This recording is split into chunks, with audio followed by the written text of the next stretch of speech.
बड़ा important question है सलीम सचवानी साहब, तरीके इंसाफ से आपका ताल्लुक है। सलीम सचवानी साहब, चीनी का बहरान, सबसे पहले मैं बात करूं कौन जिम्मेदार है? बड़ा मसला हो गया है। अचानक से हम देखते हैं जनाब, वो जमीनें जहां पे चना उगाना चाहिए था, जहां अनाज होना चाहिए था, जहां गेहूं और कपास होनी चाहिए थी, वहां पे भी हमने गन्ना लगाया हुआ है, उसके बावजूद चीनी का बहरान है हमारे पास। देख लें, ये हुकूमत जब से आई है सिवाय तबाही की और कोई चीज़ लाई नहीं है। ये एक जालिम जाबिर हुकूमत है जिसको सिवाय इसके कि आवाम को किस तरह दबाना है, आवाम को किस तरह निचोड़ना है और किस तरीके से जो है ना आवाम से पैसे निकलवाने, ताजिर से पैसे निकलवाने। 80 रुपये किलो चीनी थी, इनके आने के बाद उन्होंने डबल सेंचुरी कर दी, यानी 150 गुना इन्होंने कीमत चीनी की बढ़ा दी। अब आप बताएं, 150 गुना चीनी की कीमत बढ़ाई है। पेट्रोल की कीमत में देख लें तो 129 का बैरल था और 150 रुपये का हमें मिल रहा था। आज 67 का बैरल है और हमें 250 पौने 300 का मिल रहा है। तो आप देखिए हर तरह से आवाम को नुकसान। ये मैं इनकी बहुत एहतराम करता हूँ, ये हमारे साथ के हैं, मगर एक चीज़ से भी इख्तलाफ करूँगा कि जो उन्होंने कहा टैक्स में किस तरह, टैक्स तो एक हमारा मजदूर भी टैक्स दे रहा है, हमारा छोटा दुकानदार भी टैक्स दे, बिजली के पैदा होता है वो भी टैक्स देता है। हाँ बिल्कुल, बिजली की मत के अंदर जो 1707 टैक्सेस जिन्होंने लगाए हुए वो कौन दे रहा है? वो हर मजदूर तबका, हर किसान, हर हारी और हर जो है ना छोटे से जो दुकानदार और बड़े से बड़ा दुकानदार सब इसमें शामिल है। हाल है इन टैक्सों ने तो हम लोगों का और पूरे मुल्क का बेड़ा गर्क कर दिया। जिन्होंने गर्दिशी कर्जे 44 अरब से बढ़ाकर सिर्फ इन्हीं सालों के अंदर में 72,000 पे पहुंचा दिए। अब पता है इतनी कम मुद्दत के अंदर, यानी 75 साल में 44,000 अरब रुपये लिया गया था, अब इसी मुख्तसर मुद्दत के अंदर ये 30 अरब डॉलर के करीब 30,000 अरब के करीब जो उन्होंने मजीद ले लिया। 700 अरब की इन्होंने मराते बढ़ा दी।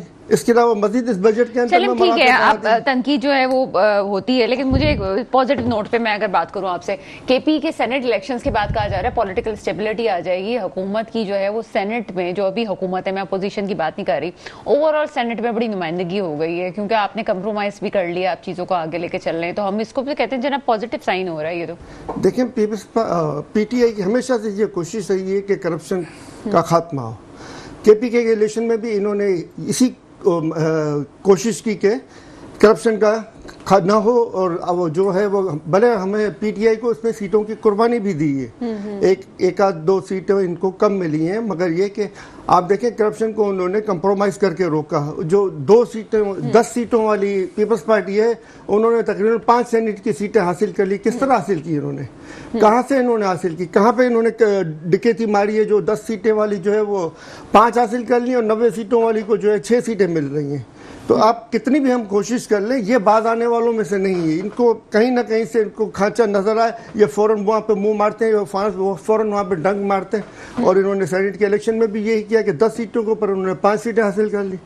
लेकिन आपके इस फैसले के बाद हम ये कह सकते हैं कि स्टेबिलिटी आई है, हम समझते हैं, क्योंकि जो अगर सियासत स्टेबल होगी तो इकोनॉमी स्टेबल होगी। इस कंप्रोमाइज का सबसे ज्यादा फायदा ये मौजूदा गवर्नमेंट को हुआ, क्योंकि इसकी कोई क्रेडिबिलिटी नहीं है दुनिया भर में। सबको पता है फॉर्म 47 की हुकूमत है। सर, आप इतनी तनकीद कर रहे हैं, मैं सभी प्रोग्राम के आखिरी मराहिल में हूँ, बहुत से सवाल आते हैं, मुझे कह लेने दीजिए कि अगर आप चाहते तो आप सेनेट की बड़ी इलेक्शंस की सीटें आप जीत सकते थे। क्या आप अपने लोगों पे, आपको भरोसा नहीं था कि वो हॉर्स ट्रेडिंग की तरफ जाएंगे? आप क्यों कंप्रोमाइजिंग सिचुएशन में गए, सिचुएशन में गए? आपको नहीं जाना चाहिए था फिर?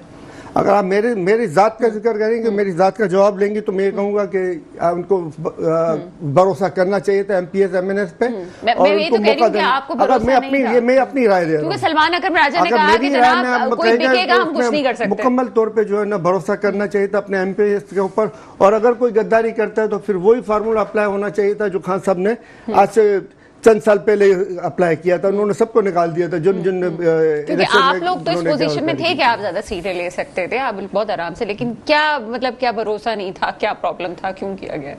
ये करप्शन को रोकने के लिए इन्होंने किया है कि ताकि करप्शन न हो और अवाम जो है वो एक करप्शन ज़्यादा माहौल को अवाम को नजर ना आए। इस करप्शन से बचने के लिए ये फैसला किया गया था। मगर मैं आपसे दोबारा दोहराऊंगा, अगर मेरी जाती राय होगी तो मैं कहूँगा तो इलेक्शन भरपूर तरीके से लड़ना चाहिए था। जो बिकते उनको आउट ऑफ असेंबली। तो आप यानी कि मरवा साहब और अली साहब वाला आपने जो है वो मौका अख्तियार किया है कि जो इलेक्शन हुए हैं उसमें ये बात है।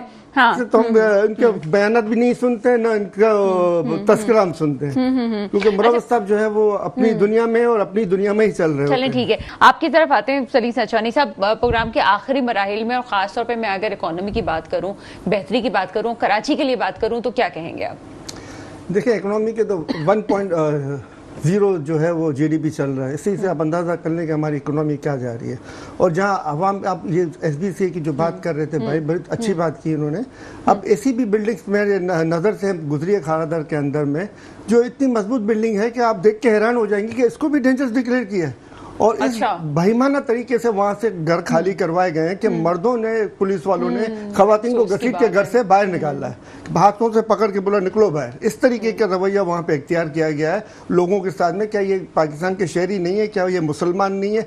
मुसलमान ना हो तो भी हमें जो है ना इनका एहतराम करना चाहिए, खवातीन का एहतराम करना चाहिए। उनको पकड़ के घसीट के घरों से बाहर निकाल देना, और उसके बाद कोई पुरसाने हाल नहीं है उनका। उन अपने ही घरों के नीचे जो है ना बैठे हुए कैंप लगा के, मगर कोई हुकूमती ओहदेदार, कोई किसी ने इनकी गमख्वार नहीं की। जो सिर्फ सैलानी और दीगर इदारे हैं जो वो जाके इनकी कुछ इमदाद करते हैं या कुछ मदद करते हैं, तो उनको चल रहे हैं वो, और वो भी कोशिश भी कर रहे हैं कि भैया जो इतनी मजबूत बिल्डिंग है उसको क्यों सील किया गया है। इस तरह की वाकयात भी है जो हो रहे हैं। एक बात बहुत जरूरी मैं आपको बताना चाहूंगा कि देखें, इसमें अभी कुछ बिल्डिंगें ऐसी हैं जिन्होंने प्राइवेट तौर पे अपने जो आर्किटेक्चर हैं उनको बुला के, अब उनके कैमरे लगवा के अपने पिलर्स वगैरह बिल्डिंगें चेक कराई हैं। वो क्लियर उन्होंने कहा 20 साल तक भी इसमें कुछ नहीं होगा।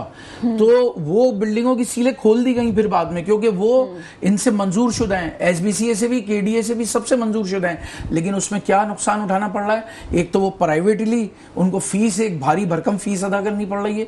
दूसरी चीज ये है कि ये उसे फिर एक्सेप्ट, या वकीलों को भी हमें हायर करना पड़ेगा, उसमें वकील जाके जरा करेगा जब ये बिल्डिंगों की सीलें खोल रहे हैं। सिचुएशन बड़ी अजीब सी हो गई है। सलीम साहब, अगर एक जुमले में कहूँ कि हल क्या है, तो हल क्या है? हल ये करप्शन का खात्मा, और इसके ऊपर कोई संजीदा नहीं है। जो करप्शन का खात्मा करना चाहता था उसको उन्होंने जेल में डाल दिया, और वो उसको कैदो बंद की सबूतें भी ऐसी दी हैं कि जो सी क्लास जो होती है साबिक वजीर आजम को, सी क्लास से भी बदतर क्लास दी गई है, जो आज तक किसी नॉर्मल कैदी को भी नहीं दी।